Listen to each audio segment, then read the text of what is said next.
Hi everyone, I'm Reanna. And I'm Gillian. And today we're going to be reading Something Happened in Our Town, a child's story about racial injustice.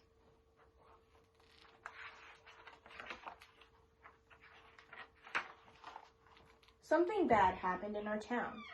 The news was on the TV, the radio, and the internet. The grown-ups didn't think the kids knew about it, but the kids in Miss Garcia's class heard some older kids talking about it, and they had questions. After school, Emma asked her mother, "Why did the police shoot that man?" "It was a mistake," said her mother. "I feel sad for the man and his family." "Yes, the police thought he had a gun," said her father. "It wasn't a mistake," said her sister Liz. "The cop shot him because he was black." Emma was confused. "He is brown, not black," she said. "Some black people have dark brown skin and some have light brown skin," Emma's father explained. Black usually means African American. Most of their ancestors were brought here from Africa as slaves.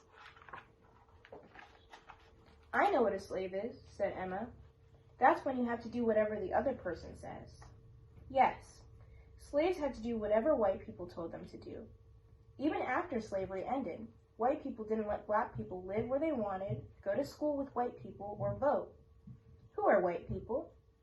White people came here from places in Europe, or Russia, or other countries. We are white, even though our skin is light tan. "Did our family do those bad things a long time ago?" asked Emma. "Yes," answered her mother. "Back then, many white people thought they were better than black people, even though it wasn't true." Liz added, "Some white people still think most black men and boys are dangerous, even though they're not." "Suppose you had a birthday party and invited everyone in your class, except the black kids," her mother said. "How would the black kids feel?" "They would be sad," Emma said, "or mad. And you would be missing out, because you never know who's going to be your best friend," said Liz. "And you can help others to be fair," said her mother. "Like telling Anna to stop teasing Ling about her name?" asked Emma. Her mother gave her a big hug. Yes, just like that. In another house, Josh asked his mother, "Can police go to jail?" "Yes," said his mother. "Why do you ask?" "That white policeman who shot the black man," said Josh. "Will he go to jail?" "What he did was wrong," said his mother. "But he won't go to jail," said his father. "Why not?" asked Josh. "Cops stick up for each other," said Josh's brother Malcolm, "and they don't like black men." Josh was confused. "Why not? Some police are black." "You're right," said his mother. "Uncle James is a police officer, and so is my friend Kenya. There are many cops, black and white, who make good choices," said his father, "but we can't always count on them to do what's right." Malcolm added, "I could get stopped by the police just because I'm black, even if I don't do anything wrong." "That's not fair," Josh said. "What if it was a white man in the car? Would the police have shot him?" "They probably wouldn't have even stopped the car," said his father. "Sometimes white people are treated better than black people," said his mother, "but it's not right. Everybody should be treated fairly." Josh's mother gave him a hug. "We're proud of who we are. Harriet Tubman, Martin Luther King Jr., and Nelson Mandela were strong and brave black leaders. They showed us that we can stand up for our own rights and set good examples for others.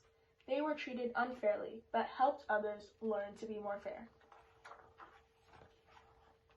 "Some people haven't learned yet," said his father angrily. "Why are you mad?"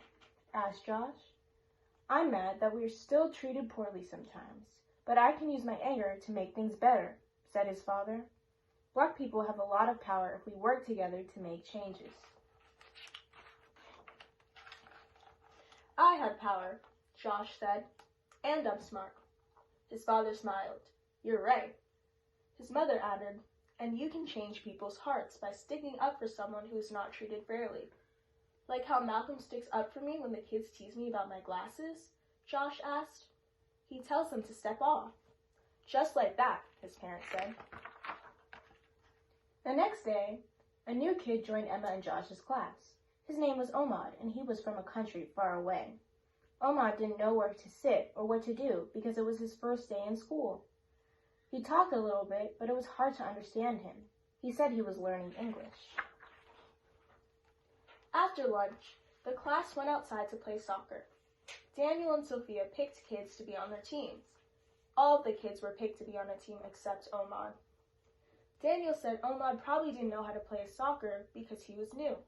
Sophia said Omad might not be good at soccer.